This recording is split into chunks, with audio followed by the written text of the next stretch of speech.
The traveller went to the back door and peered through the glass into the kitchen. An old woman in a dressing gown stood gazing at a biscuit tin, her lips moving as if she were trying to remember the words of a song. He tried the handle, but the door was locked.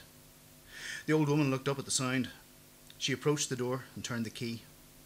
She opened it and stared at the traveller for a moment. "Bobby, love, where have you been?" she asked. "Away," the traveller said. "Away where?"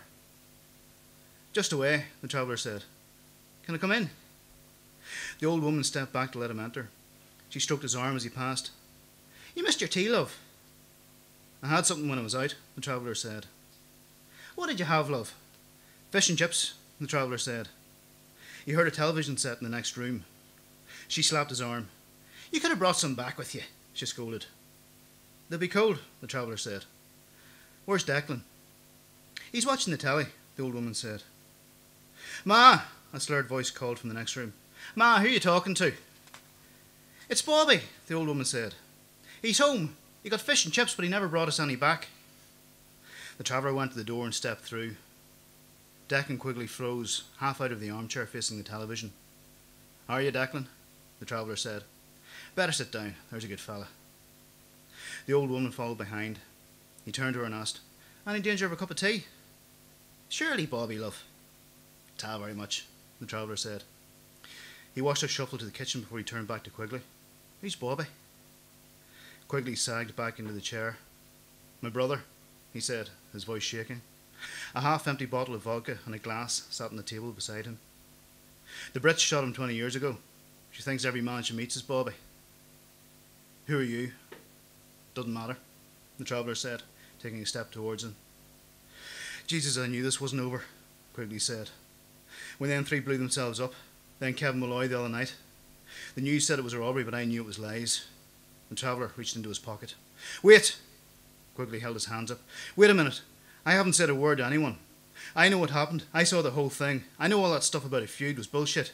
I could have gone to the papers and told them the truth. I could have made a fortune. I could have made enough money to look after my mother. But I didn't. I kept my mouth shut. There's no call for this." The traveller thought about arguing, explaining the nature of things to this man. But what was the point? He sighed and took the knife from his pocket. The blade opened with barely a sound. Best to do it quiet. Quigley took a swig of neat vodka from the bottle and coughed. "There's no call for it," he said, putting the bottle back on the table. "It's not fair." The old woman's voice shrilled from the kitchen. "Do you want a biscuit, Bobby, love?" "You have any Jaffa cakes?" the traveller called back. "No, love, but I've got penguins." "Aye, that'll do." Quigley seemed to shrink in the chair. "Christ, I'm tired," he said. "So tired. Maybe I should have run, but who'd look after my mother? So I've been sitting here waiting. I haven't slept in months. I can't eat. I've lost a stone and a half. I should have killed Jerry Fagan, you know. Or tried, anyway."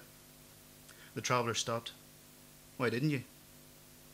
"I couldn't," Quigley said. He started to cry.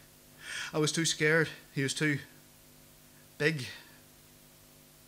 "Big?" Quigley looked down at his shaking hands. "Like nothing could hurt him. Like nothing could stop him.